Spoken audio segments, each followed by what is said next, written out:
Allez, Jubilé chapitre 6 jusqu'au chapitre 10. Et à la tête du 3e mois, il sortit de l'arche et construisit un autel sur cette montagne, et il fit expiation pour la terre. Il prit un petit et fit expiation par son sang pour toute la faute terrestre, car toute chose qui y était fut détruite, sauf ceux qui étaient dans l'arche avec Noah.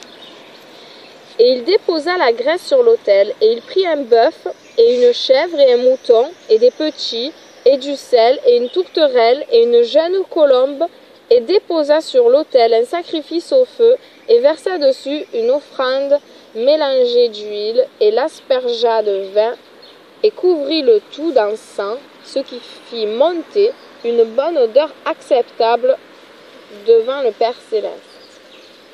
Et le Père Céleste sentit la bonne odeur, et il fit une alliance avec lui, qu'il n'y aurait plus jamais de déluge pour détruire la terre, que durant tous les jours de la terre, semailles et récoltes ne cesseront jamais, froid et chaud, et été et hiver, et jour et nuit ne changeront pas leur ordre et ne cesseront jamais. Et il dit, et toi, augmente-toi et multiplie sur la terre, et tu deviendras beaucoup sur elle, et tu seras une bénédiction sur elle. J'inspirerai la crainte de toi et la terreur de toi à toute chose qui est sur terre et dans l'eau. Et voici, je t'ai donné toute bête et toute chose ailée, et tout ce qui bouge sur la terre, et le poisson dans les eaux, et toute chose en nourriture, comme les herbes vertes. Je t'ai donné toute chose en nourriture, mais la chair avec la vie, avec le sang, tu n'en mangeras pas, car la vie de toute chair est dans le sang. Sinon les vies te seront réclamées de ton sang. De la main de tout homme, de la main de toute bête, je réclamerai le sang de l'homme. Qui répandra le sang humain? Par l'homme son sang sera épandu. Car à l'image d'Élohim, il fit l'homme. Et toi, augmente-toi et multiplie sur la terre. Et dans ce mois, Noah et ses fils jurèrent qu'ils ne mangeraient aucun sang qui soit de toute chair, et il fit une alliance devant le Père Céleste Elohim à jamais pour toutes les générations de la terre. Il vous parla qu'à ce sujet, tu fasses une alliance avec les enfants d'Israël par un serment dans ce mois sur la montagne, et que vous deviez asperger du sang sur eux à cause de toutes les paroles de l'alliance que le Père Céleste fit avec eux pour toujours. Et ce témoignage est écrit te concernant, que tu dois observer cela en permanence, qu'en aucun jour tu ne manges aucun sang de bête, ou d'oiseau, ou bétail, durant tous tes jours sur la terre. Et l'homme qui mange du sang de bête et de bétail, ou d'oiseau, durant tous les jours de la terre, lui et sa semence seront déracinés du pays. Et ordonne aux enfants d'Israël de ne pas manger de sang, afin que leur nom et leur semence puissent être devant le Père Céleste, notre Elohim, en permanence. Et il n'y a pas de limite de jour pour cette loi, car elle est à toujours. Ils observeront cela pour leur descendance, afin qu'ils puissent continuer d'implorer de ta part avec du sang sur l'autel chaque jour. Et au moment du matin et du soir, ils chercheront l'absolution devant le Père Céleste de ta part en perpétuité, afin qu'il la conserve et ne soit pas déraciné. Et il donna un signe à Noah et ses fils, qu'il n'y aurait plus de déluge sur la terre. Il plaça son arc dans la nuée comme signe de l'alliance éternelle, qu'il n'y aura plus de déluge sur la terre pour la détruire tous les jours de la terre. Pour cette raison, il fut ordonné et écrit sur les tablettes célestes qu'ils doivent célébrer dans ce mois la fête des semaines une fois par année pour renouveler l'alliance chaque année. Et cette fête était entièrement célébrée au ciel du jour de la création au jour de Noah, 26 jubilés, 5 semaines d'année. Et Noah et ses fils l'observèrent, 7 jubilés, 1 semaine d'année jusqu'à la mort de Noah. Et du jour de la mort de Noah, ses fils l'abolirent et mangèrent du sang jusqu'au jour d'Abraham. Aïe, voilà, ils ont désolé. Mais Abraham l'observa, et Isaac et Jacob et ses enfants l'observèrent dans leurs jours. Et les enfants d'Israël l'oublièrent dans leurs jours, jusqu'à ce que tu le célèbres de nouveau sur cette montagne. Et commande aux enfants d'Israël d'observer cette fête dans toute leur génération, comme un commandement pour eux. Une fois par année dans ce mois, ils célébreront la fête, car c'est la fête des semaines et la fête des premiers fruits. Cette fête est double et d'une double nature, comme il est écrit et gravé à ce sujet. Célèbre-la, car j'ai écrit dans le livre de la première loi ce que j'ai écrit pour toi, que vous devez la célébrer en sa saison une fois par année, et je t'ai expliqué ces sacrifices que les enfants d'Israël doivent se rappeler et qu'ils doivent la célébrer à travers leur génération un jour par année dans ce mois.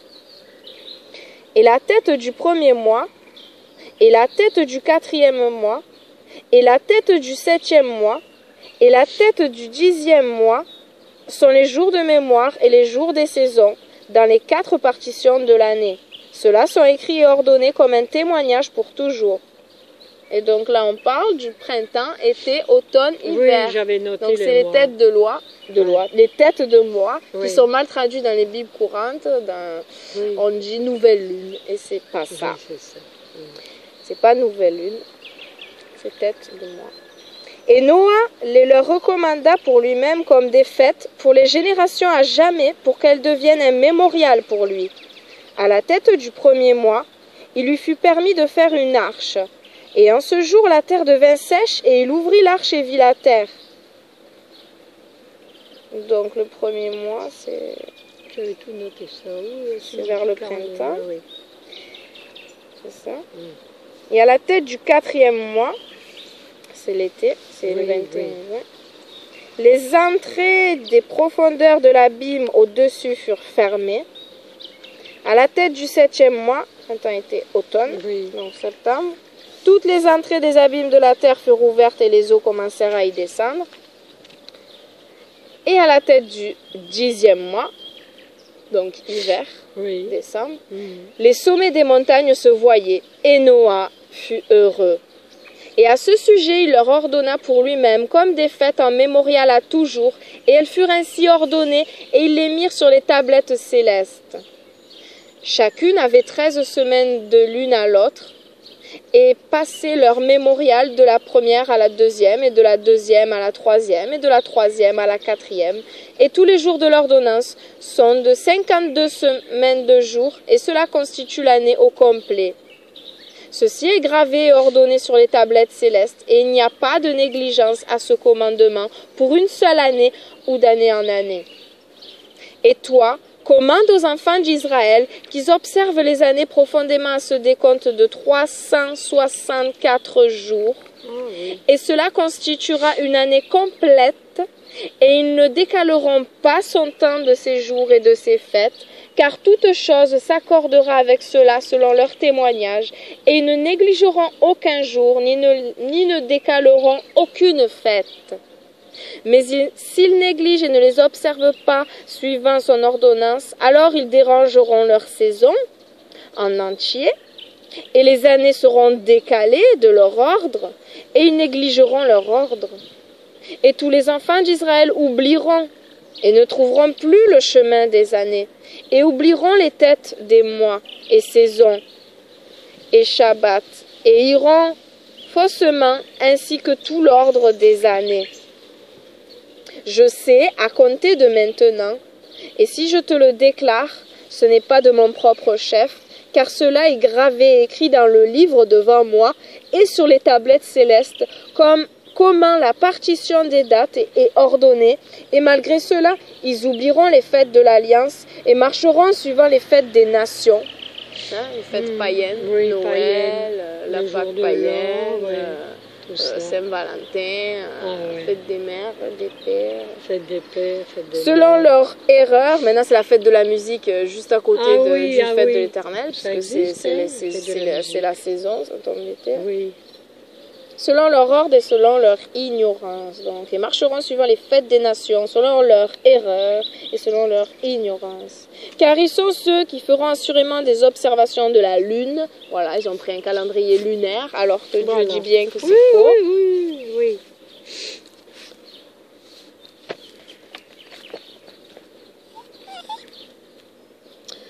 car ils sont ceux qui feront assurément des observations de la lune, comment elle influe sur les saisons et vient d'année en année 10 jours plus tôt, donc ça décale tout. Pour cette raison, les années tomberont sur eux quand ils dérangeront l'ordre et feront du jour du témoignage un jour détestable et d'un jour de fête un jour impur, et ils confondront les jours au complet, le saint avec l'impur et le jour impur avec le saint, car ils iront faussement pour les mois et les repos et les fêtes et les jubilés aussi. Pour cette raison, je t'ordonne et te confirme que tu dois leur attester, car après ta mort, tes enfants les perturberont au point qu'ils ne feront pas l'année de 364 jours seulement, et pour cette raison ils iront faussement, ainsi que pour les têtes des mois et saisons et Shabbat et fêtes, et ils mangeront toutes sortes de sang avec toutes sortes de viande. Ah, toutes sortes de Jubilé, chapitre 7. Et alors, dans la première année de la 7e semaine de ce jubilé, Noah planta des vignes sur la montagne appelée Lubar, une des montagnes d'Ararat sur laquelle l'arche s'était arrêtée. Et dans la 4e année, elles portèrent des fruits, et il en surveillait les fruits, et les ramassa le 7e mois de cette année. Et il fit ensuite du vin, et le mit dans un pot, et le conserva jusqu'à la 5e année, jusqu'au premier jour de la tête du premier mois. Et il célébra le jour de cette fête avec joie, et fit un sacrifice au feu au Père Céleste d'un jeune bœuf et un mouton, un bouc et 7 moutons, d'un an chacun, et un petit des chèvres pour faire expiation pour lui et ses enfants. Et il prépara le petit en premier, et plaça une quantité du sang de sa chair sur l'autel qu'il avait fait, et déposa toute la graisse sur l'autel où il faisait le sacrifice au feu, ainsi que pour le bœuf et le bouc et le mouton, et il déposa toute leur chair sur l'autel. Et il ajouta et déposa sur le dessus toutes leurs offrandes d'huile, et il aspergea ensuite de vin le feu qu'il avait allumé sur l'autel, et il plaça l'encens sur l'autel qui produit une odeur douce qui monta favorablement devant le Père Céleste son Elohim. Et il se réjouit et but de ce vin, lui et ses enfants avec joie. Et il faisait nuit quand il alla dans sa tente et était saoul. Il s'allongea et s'endormit, et s'était découvert dans sa tente lorsqu'il dormait. Et Cham vit Noah son père nu, et sortit le dire à ses 2 frères dehors. Et Shem prit son habit et se leva, lui et Japheth, et ils placèrent l'habit sur leurs épaules, et marchèrent à reculons, et couvrirent la nudité de leur père, leur visage étant détourné. Et Noah se réveilla de son sommeil, et apprit tout ce que son plus jeune fils lui avait fait, et il maudit son fils et dit, « Maudit soit Canaan, il sera un serviteur esclave de ses frères. » Et il bénit Shem et dit, « Béni soit le Père céleste Elohim de Shem, et Canaan sera son serviteur. Elohim élargira Japheth, et Elohim habitera dans l'habitation de Shem, et Canaan sera son serviteur. » Et Ham apprit que son père avait maudit son plus jeune fils, et fut mécontent qu'il ait maudit son fils, et il quitta son père, lui et ses fils avec lui, Cush et Mithraïm et Put et Canaan.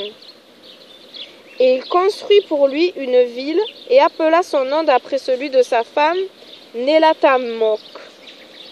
Et Japheth vit cela et devint envieux de son frère, et lui aussi se construit une ville, et il appela son nom d'après celui de sa femme, Adataneses.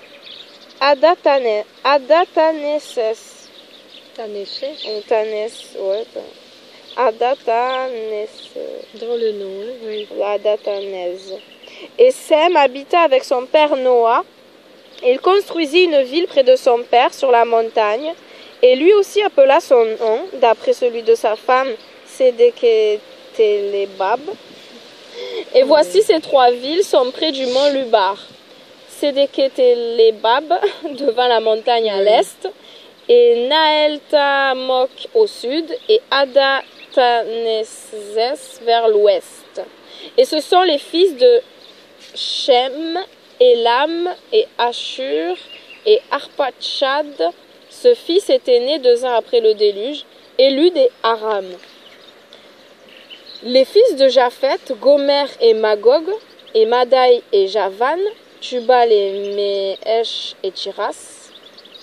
Ce sont les fils de Noah. Et dans le 28e jubilé, Noah commença d'enjoindre les fils de ses fils aux ordonnances et commandements et à tous les jugements qu'il connaissait, et il recommanda à ses fils d'observer la justice et de couvrir la honte de leur chair, et de bénir leur Créateur, et d'honorer père et mère, et d'aimer leur prochain, et garder leur âme contre la fornication et l'impureté et toute iniquité. Car à cause de ces 3 choses, le déluge survint sur la terre. À cause de ces 3 choses. Oui, c'est l'impureté, là. On va répéter. Le péché de la chair. Et recommanda à ses fils d'observer la justice et de couvrir la honte de leur chair et de bénir leur Créateur et d'honorer père et mère et aimer leur prochain et garder leur âme contre la fornication et l'impureté et toute iniquité. Donc c'est cela les 3 choses. Oui. Fornication, impureté et toute iniquité. Car à cause de ces 3 choses, le déluge survint sur la terre. Notamment dû à la fornication par laquelle les vigiles allèrent à l'encontre de la loi, de leur ordonnance avec les filles des hommes, et se prirent d'eux-mêmes des femmes parmi toutes celles qu'ils choisirent, et causèrent le commencement de l'impureté. Et ils portèrent des fils, les Néphidim, et ils étaient tous haineux, et ils dévoraient l'un après l'autre. Et les géants frappaient le Naphil, et le Naphil frappait le Eljo, et le Eljo humain, et un humain un autre. Et chacun se livrait soi-même à faire l'iniquité, et à verser beaucoup de sang, jusqu'à ce que la terre fût remplie d'iniquité. Et après cela, ils péchèrent contre les bêtes et les oiseaux, et contre tout ce qui bouge et marche sur terre, et beaucoup de sang fut versé sur terre suivant tout fantasme et arrogant désir de malveillance imaginé par les hommes sans interruption. Et le Père Céleste détruisit toutes choses de la surface de la terre à cause de la cruauté de leurs actions et à cause du sang qu'ils avaient versé au sein de la terre. Il détruisit tout. Et je fus sauf, moi et vous mes fils, et toute chose qui entra avec nous dans l'arche. Mais voici, je vois à vos œuvres devant moi que vous ne marchez pas dans la justice, mais que vous avez commencé à marcher dans la voie de la destruction, et que vous êtes séparés l'un de l'autre, et envieux l'un envers l'autre. Et ainsi il se passe, mes fils, que vous n'êtes pas en harmonie chacun avec son frère. Car je vois, et voici, les démons ont commencé leur déraison contre vous et contre vos enfants. Et maintenant je crains pour vous, car après ma mort vous verserez le sang des hommes sur la terre et vous serez détruits de la surface de la terre aussi. Car quiconque verse le sang humain et quiconque mange du sang de n'importe quelle chair sera entièrement détruit de la terre, et il ne restera aucun homme qui mange du sang ou qui verse le sang humain sur la terre. Il ne restera rien non plus de sa semence, ni de descendants vivants sous les cieux, car ils iront dans le Sheol. Ils descendront dans une place de condamnation, et ils seront tous soustraits par une mort violente dans la ténèbre de l'abîme. Il ne se verra pas de sang sur vous de tout le sang déversé au jour où vous aurez tué des bêtes ou bétail ou n'importe quel ailé sur la terre. Les chasseurs. Et faites une bonne action pour vos âmes en recouvrant ce qui a été déversé à la surface du sol. Et vous ne serez pas comme celui qui mange avec le sang, et gardez-vous de quiconque mange du sang devant vous. Couvrez le sang, car ainsi ai-je été commandé de vous témoigner, à vous et à vos enfants, conjointement avec toute personne. Ne tolérez pas que l'âme soit mangée avec la chair. Le sang, c'est l'âme. Oui. Ou le sang, l'âme se trouve dans le sang. Ne tolérez pas que l'âme soit mangée avec la chair. Que votre sang, qui est votre vie, ne soit pas réclamé de la main de toute personne qui la verse. Oh, ça s'est arrêté. Non? Ah non. Ça enregistre toujours? Oui. Il reste plus de batterie. Je vais arriver à finir, il reste 2 chapitres. Donc, où j'en suis? Ainsi... Ne tolérez pas que l'âme soit mangée avec la chair, que votre sang qui est votre vie ne soit pas réclamé de la main de toute personne qui le verse sur la terre, car la terre sera nettoyée du sang qui a été versé en elle, que par le sang de celui qui l'a versé seulement. Ainsi la terre en sera purifiée durant toutes ses générations. Et maintenant, mes enfants, écoutez, rendez jugement et justice pour que vous soyez plantés en justice à la surface de la terre entière, et votre gloire s'élèvera devant mon Elohim qui me sauva des eaux du déluge. Et voici, vous irez et construirez pour vous des villes, et planterez en elles toutes les plantes qui sont sur la terre, en plus de tous les arbres portant fruits. Pendant 3 ans, le fruit de toute chose qui se mange ne sera pas ramassé, et dans la 4e année, son fruit sera considéré comme sacré, et ils offriront les premiers fruits acceptables devant le plus haut Elohim qui créa le ciel et la terre et toutes choses. Offrez en abondance les prémices du vin et d'huile, comme premier fruit sur l'autel du Père Céleste qui reçoit cela, et que ceux qui restent soient mangés des serviteurs de la maison du Père Céleste devant son autel qui reçoit cela. Et dans la 5e année, faites relâche. Vous relâcherez cela pour la justice et la droiture, et vous serez justes, et tout ce que vous planterez prospérera. Car ainsi fit le père de ton père. Enoch commanda à Mathusela son fils, et Mathusela à son fils Lamèche, et Lamèche me commanda toutes ces choses que ses pères lui commandèrent.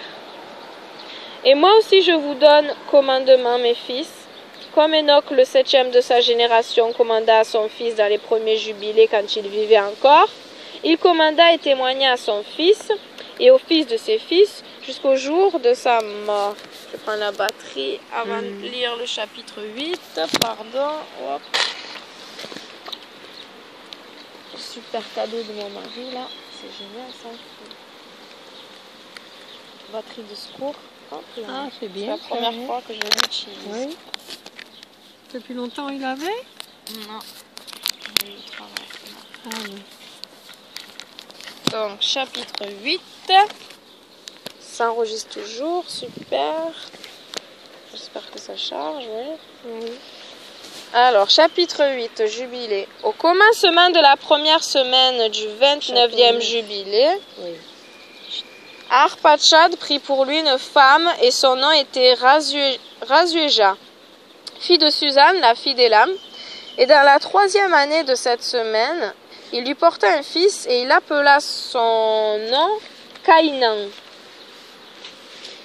Et le fils grandit et son père lui apprit à écrire et il alla se chercher un endroit pour se mesurer une ville et il trouva un écrit que les générations précédentes avaient gravé sur le roc. Et il lut ce qu'il y avait dessus et le transcrit et pécha à cause de cela, car il contenait l'enseignement des vigiles suivant ce qu'ils faisaient pour observer les signes du soleil, de la lune et des étoiles dans tous les signes du ciel. Et il écrivit cela et ne dit rien à ce sujet, car il avait peur d'en parler à Noah et qu'il devienne en colère contre lui à cause de cela.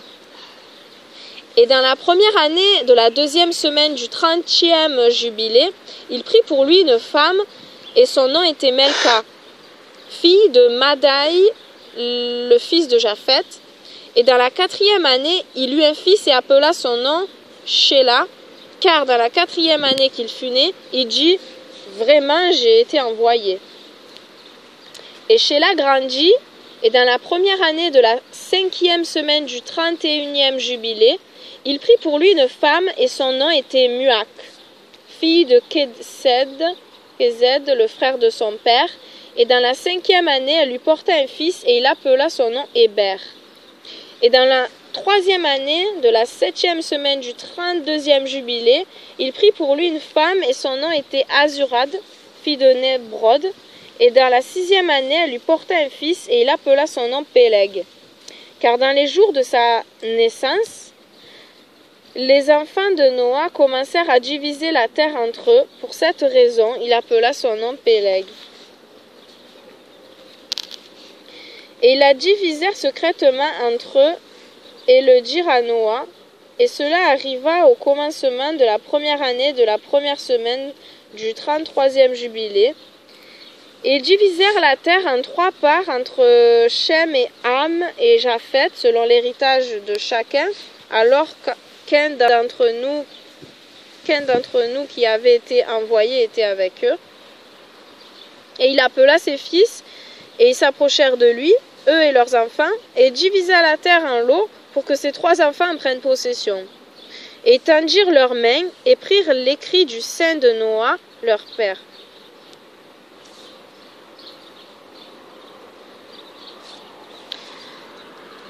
Du sein de Noa, S-E-I-N. Oui. Et sur l'écrit, le lot que Shem pouvait prendre en héritage, pour lui et ses fils dans les générations d'éternité, échut au centre de la terre à partir du centre de la chaîne des montagnes de Rapha, à l'entrée d'eau de la rivière Tchina, et sa part s'étend vers l'ouest et traverse le milieu de cette rivière, et s'étend jusqu'à atteindre l'eau des abîmes, de laquelle cette rivière sort et verse ses eaux dans la mer Mythe, et cette rivière se déverse dans la grande mer. Et tout ce qui était vers le nord est à Japheth, et tout ce qui est vers le sud revient à Shem. Et sa part va jusqu'à Carazo. Ceci est l'embranchement de la langue qui regarde vers le sud. Et sa part s'étend le long de la grande mer et s'étend en ligne droite jusqu'à atteindre l'ouest de la péninsule. Qui regarde le sud. Car cette mer est nommée la péninsule de la mer égyptienne. Et de là tourne vers le sud, vers l'entrée de la grande mer, au rivage de ses eaux, et s'étend jusqu'à atteindre l'ouest d'Afra, et s'étend jusqu'à atteindre les eaux de la rivière Guillon, et vers le sud des eaux de Guillon jusqu'au réservoir de cette rivière, et s'étend vers l'est jusqu'à atteindre le sud du jardin d'Éden, au sud et à l'est de tout le pays d'Éden, tout l'est, et tourne vers l'est, et avance jusqu'à atteindre l'est de la montagne nommée Rapha, et descend vers le réservoir d'entrée de la rivière Tchina. Cette part échut au lot de Shem et ses fils pour qu'il la possède à toujours, pour ses descendants à jamais. Cette part échut au lot de Shem et ses fils pour qu'il la possède à toujours, pour ses descendants à jamais. Et Noa se réjouit que cette part aille à Shem et à ses fils, et il se rappela tout ce qu'il avait prophétisé par sa bouche, car il avait dit: béni soit le Père céleste Elohim de Shem, et que le Seigneur habite dans la maison de Shem. Et il savait que le jardin d'Éden est le Saint des Saints, et l'habitation du Père céleste, et le mont Sinaï le centre du désert, et le mont Sion le centre du nombril de la terre. Ces 3 ont été créés l'un face à l'autre comme des endroits saints. Faire des recherches. Hein.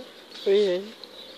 Et il savait que le jardin d'Éden est le Saint des Saints et l'habitation du Père céleste, et le mont Sinaï le centre du désert, et le mont Sion le centre du nombril de la terre. Ces 3 ont été créés l'un face à l'autre comme des endroits saints. Et il bénit l'Élohim des Élohim qui avait mis la parole du Père céleste dans sa bouche, et le Père céleste pour toujours. Et il sut qu'une part bénie et qu'une bénédiction était venue sur Shem et ses fils pour les générations à jamais, le pays entier d'Éden et tout le pays de la mer Rouge et tout le pays de l'Est et Inde, et sur la mer Rouge et dans les montagnes et tout le pays de Bachan et tout le pays du Liban et les îles de Kaftur et toutes les montagnes de Sanir et Amana et les montagnes de Ashur au nord et tout le pays de Élam, Ashur et Babel et Suzanne et Maédaï et toutes les montagnes d'Ararat et toute la région devant la mer qui est devant les montagnes d'Ashur vers le nord, un pays béni et spacieux, et tout ce qui est là est très bon. Et la deuxième part de Ham allait au-delà du Gihon, vers le sud à droite du jardin, et s'étend vers le sud et s'étend en direction de toutes les montagnes de feu, et s'étend vers l'ouest jusqu'à la mer d'Atel, et s'étend vers l'ouest jusqu'à atteindre la mer de Mok, cette mer dans laquelle toute chose qui n'est pas détruite descend. Et elle va vers le nord aux limites de Gadir, et va vers la côte des eaux de la mer, vers les eaux de la grande mer, jusqu'à arriver près de la rivière Gihon, et va le long de la rivière Gihon jusqu'à atteindre la droite du jardin d'Éden. Et ceci est le pays qui revint à Ham comme la portion qu'il allait occuper à toujours pour lui et ses fils, pour leurs descendants à jamais. Et la troisième part de Japheth allait devant la rivière Tchina, vers le nord du déversement de ses eaux, et s'étend au nord jusqu'à la région entière de Gog. Magog, le nom de Satan. Et la troisième part de Japheth allait devant la rivière Tchina, vers le nord du déversement de ses eaux, et s'étend du nord-est jusqu'à la région entière de Gog, et dans le pays entier de l'Est, et s'étend du nord vers le nord, et s'étend aux montagnes du Kelt vers le nord, et vers la mer Mok, et elle va à l'est de Gadir, aussi loin que la région des eaux de la mer. Et elle s'étend jusqu'à approcher l'ouest de Phara, et retourne vers Apherag, et s'étend à l'est vers les eaux de la mer de Mith. Et elle s'étend vers la région de la rivière Tchina en direction nord-est, jusqu'à approcher la frontière de ses eaux vers la montagne Rapha, et tourne autour vers le nord. Ceci est la terre qui allait pour Japheth et ses fils, comme la part de son héritage qu'il devra posséder pour lui et ses fils, pour leurs descendants à jamais, 5 grandes îles et un grand pays au nord. Mais c'est froid, la terre de Japheth, et le pays de Ham est chaud, et le pays de Shem n'est ni chaud ni froid, mais il est mélangé froid et chaud. Jubilé chapitre 9. Et Ham divisa entre ses fils. Et la première portion vint pour Cush vers l'est, et à l'ouest de lui pour Mizraïm, et à l'ouest de lui pour Put, et à l'ouest de lui et dans l'ouest sur la mer pour Canaan. Et Shem aussi divisa entre ses fils. Et la première portion vint pour Élam, et ses fils à l'est de la rivière Tigris jusqu'à approcher l'est, tout le pays d'Inde, et sur la mer Rouge à ses côtés, et les eaux de Dedan, et toutes les montagnes de Mébri, et Éla, et tout le pays de Suzanne, enfin je dis Suzanne, mais c'est Suzanne, je sais pas pourquoi. Oui. Je lis à l'anglais, Suzanne. Et tout ce qui est sur le côté de Farnak, vers la mer Rouge et la rivière Tchina. Et pour Ashur vint la première portion, tout le pays de Ashur et Nineveh et Shinar, et jusqu'à la bordure de l'Inde, et monte et contourne la rivière. Et pour Arpachad vint la troisième portion, tout le pays de la région de Chaldée, Ah oui, les Chaldéens. Vers l'est de l'Euphrate, bordant la mer Rouge, et toutes les eaux du désert près de la péninsule de la mer qui regarde vers l'Égypte. Tout le pays du Liban et Sanir et Amana jusqu'au bord de l'Euphrate. Et pour Aram revint la quatrième portion, tout le pays de Mésopotamie, entre le Tigre et l'Euphrate vers le nord de Chaldée, jusqu'au bord des montagnes d'Ashur et le pays de Harara.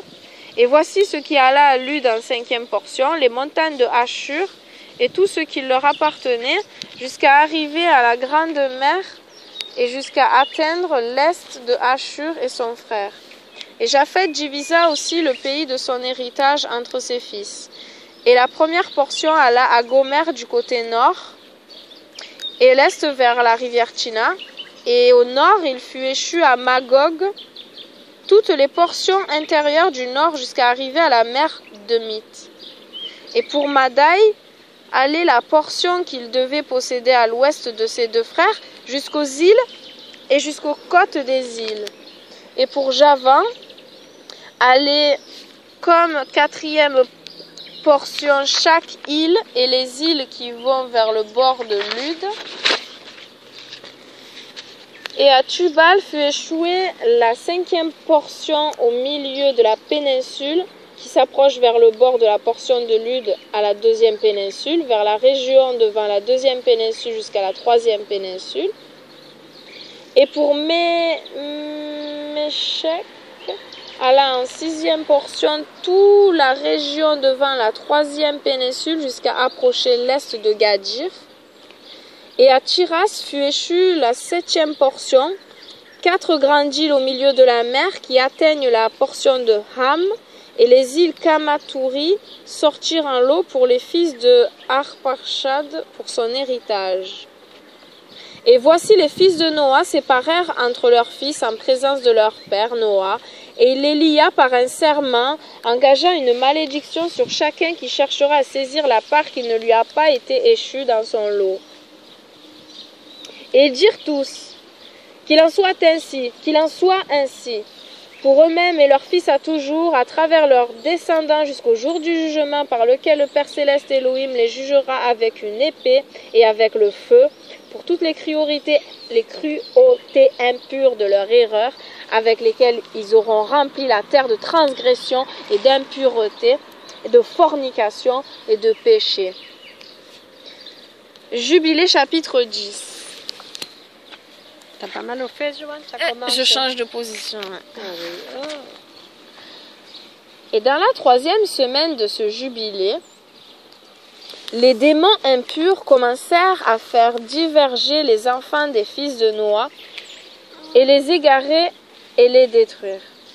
Et les fils de Noah vinrent vers Noah, leur père, et ils lui parlèrent au sujet des démons qui les faisaient diverger, aveuglant et tuant les fils de ses fils. Et il pria devant le Père Céleste son Elohim et dit, « Elohim des souffles de toute chair qui me montra miséricorde et sauva moi et mes fils des eaux du déluge et qui n'a pas permis que je périsse comme tu fis avec les fils de perdition, car ta grâce a été grande envers moi et grande a été ta miséricorde pour mon âme. Que ta grâce soit au-dessus de mes fils et ne laisse pas de mauvais souffle les dominer pour qu'ils les détruisent de la terre. Mais bénis-moi avec mes fils, que nous puissions grandir et multiplier et remplir la terre. Et tu sais comment les vigiles, les pères de ces souffles, agissaient dans mon temps, et ainsi que pour ces souffles qui existent.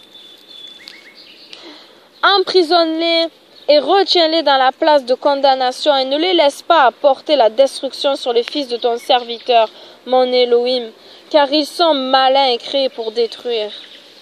Et ne les laisse pas dominer sur les souffles des vivants, car toi seul peux exercer domination sur eux. Ne les laisse pas avoir pouvoir sur les fils des justes à compter de ce jour et à toujours. Et le Père Céleste, notre Elohim, ordonna de les attacher tous. Et Mastéma, le chef des souffles, vint et dit, normalement c'est le tétragramme, j'ai toujours le Père Céleste. Ah oui. Alors bon, je vais dire. Le Père Céleste Créateur laisse certains d'entre eux demeurer devant moi et qu'ils écoutent ma voix et fassent tout ce que je leur dirai. Mastéma, c'est le diable, non? Le chef des souffles méchants. Non, je pose une question en fait. Je crois, hein. Laisse certains d'entre eux demeurer devant moi et qu'ils écoutent ma voix et fassent tout ce que je leur dirai. Car si certains d'entre eux ne restent pas avec moi, je serai incapable d'exécuter le pouvoir de ma volonté sur les fils des hommes, car ceux-là sont pour la corruption et l'égarement devant mon jugement, et grande est la cruauté des fils des hommes. Voilà, je me perds, pardon pour mon commentaire. Oui. Je vais reméditer, la relire après parce que il faut s'arrêter. Hein. Et il dit que la 10e part d'entre eux demeure devant lui et que les 9 parts descendent dans la place de condamnation. Et il commanda à l'un de nous que nous devions apprendre à Noah toutes leurs médecines, car il savait qu'il ne marcherait pas dans la droiture ni endurer la justice. Et nous firent selon toutes ces paroles. Nous attachâmes tous au souffle malin dans la place de condamnation, et nous laissâmes une dizaine partie d'entre eux pour qu'ils soient soumis devant Satan, l'adversaire sur la terre. Donc c'est bien ce que j'ai compris alors. C'est bien ce que j'ai compris ou pas? Et nous firent selon toutes ces paroles, nous attachâmes tous ceux au souffle malin dans la place de condamnation, et nous laissâmes une dizaine parmi d'entre eux, pour qu'ils soient soumis devant Satan, l'adversaire sur la terre. Et nous expliquâmes à Noah toutes les médecines de leur maladie, ensemble avec leurs maléfices, comment ils pouvaient les guérir avec des herbes de la terre. Et Noah écrivit toutes choses dans un livre. Ah voilà, c'est ça le livre qui a parlé, ouais, le livre de médecine de Noah. Voilà, ouais. Faut que je le trouve, hein, faut que je le lise. Ah oui. Oh, c'est important, c'est les médecines naturelles des plantes. Et Noah écrivit toutes choses dans un livre ainsi que nous l'instruisîmes au sujet de chaque type de médecine. Et alors les souffles mauvais furent empêchés de blesser les fils de Noah. Alléluia. Et il donna tout ce qu'il avait écrit à Shem, son fils aîné, car il l'aimait extrêmement par-dessus tous ses fils. Et Noah dormit avec ses pères et fut enterré au mont Lubar, dans la terre d'Ararat. Il compléta sa vie à 950 ans, 19 jubilés et 2 semaines et 5 ans. Et durant sa vie, il excellait les enfants des hommes, excepté Enoch, à cause de la justice avec laquelle il était parfait. La fonction d'Enoch était d'ordonner pour témoigner aux générations du monde, pour qu'ils puissent rapporter toutes leurs actions de génération en génération jusqu'au jour du jugement. Et dans la première année de la 2e semaine du 34e jubilé, Péleg prit pour lui une femme dont le nom était Lomna, fille de Sinaar. Et dans la 4e année de cette semaine, elle lui porta un fils et il appela son nom Reu, car il dit « Voici que les enfants des hommes sont devenus malveillants par leur mauvais dessein de se construire pour eux une ville et une tour dans le pays de Shinar. Car ils sont partis vers l'est du pays d'Ararat à Shinar, et dans ces jours, ils ont construit la ville et la tour en se disant « Allez, qu'ainsi nous montions au ciel !» Et dans la 4e semaine, ils commencèrent à construire et ils firent des briques au feu et les briques leur servaient de pierre et ils les cimentaient ensemble avec l'argile qui est l'asphalte qui vient de la mer et des fontaines d'eau du pays de Shinar. Et il construisit cela. 43 ans pour construire cela. La largeur d'une brique était de 2 briques et la hauteur était le tiers d'une. Sa hauteur comptait 5433 coudées et 2 pommes et la superficie du mur était 13 stades et 30 stades de l'autre. Et le Père Céleste, notre Elohim, nous dit « Voici, ils sont un peuple et cela ont-ils commencé à faire et maintenant rien ne les arrêtera. » T'as compris de quoi on parle? Babel. Oui. Allons, descendons et confondons leur langage pour qu'ils ne puissent comprendre la langue de l'autre et qu'ils se dispersent dans les villes et les nations et qu'un même objectif ne les lie plus jusqu'au jour du jugement. Et le Père Céleste descendit, et nous descendîmes avec lui pour voir la ville et la tour que les enfants des hommes avaient construit. Et il confondit leur langage, et ils ne pouvaient plus comprendre la langue de l'autre, et ils cessèrent alors de construire la ville et la tour. Pour cette raison, tout le pays de Shinar est appelé Babel, parce que le Père Céleste confondit là tout le langage des enfants des hommes, et ils se dispersèrent alors dans leur ville, chacun selon sa langue et sa nation. Et le Père Céleste envoya